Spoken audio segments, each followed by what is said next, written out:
painting changed every night. At first, Ethan thought it was his imagination. However, as the shadowy figure inside started moving closer, he realized the terrifying truth. He was being watched. Ethan was always a collector of the odd and unusual.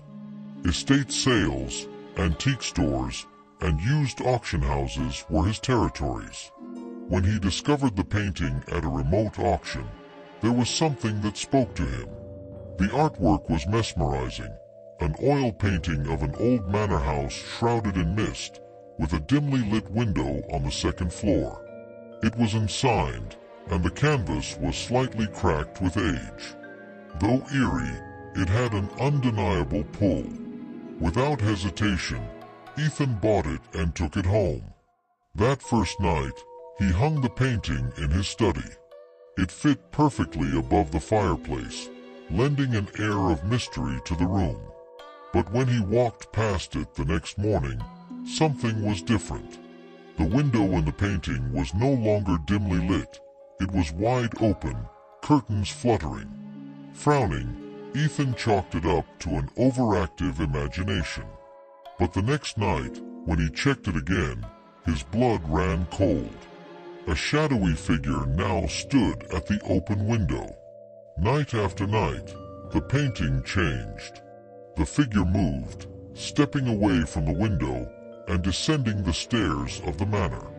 Ethan couldn't explain it, nor could he ignore the gnawing fear in his gut.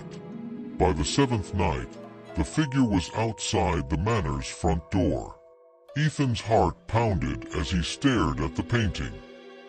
He could now make out details. The figure wore tattered clothing, its face a smudge of darkness.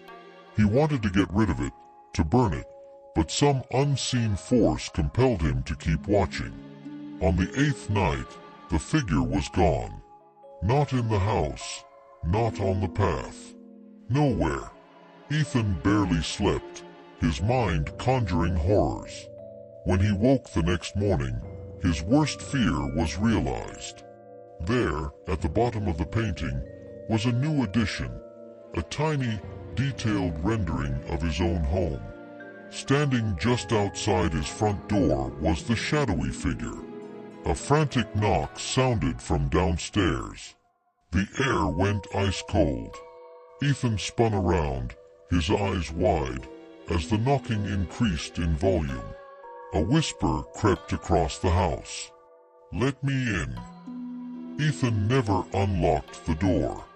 In the morning, the police discovered him in there, eyes wide with fear, the painting held tightly in his rigid hands. The shadowy figure was gone from the canvas.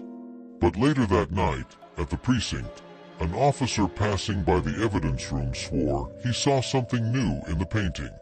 The dim glow of a window.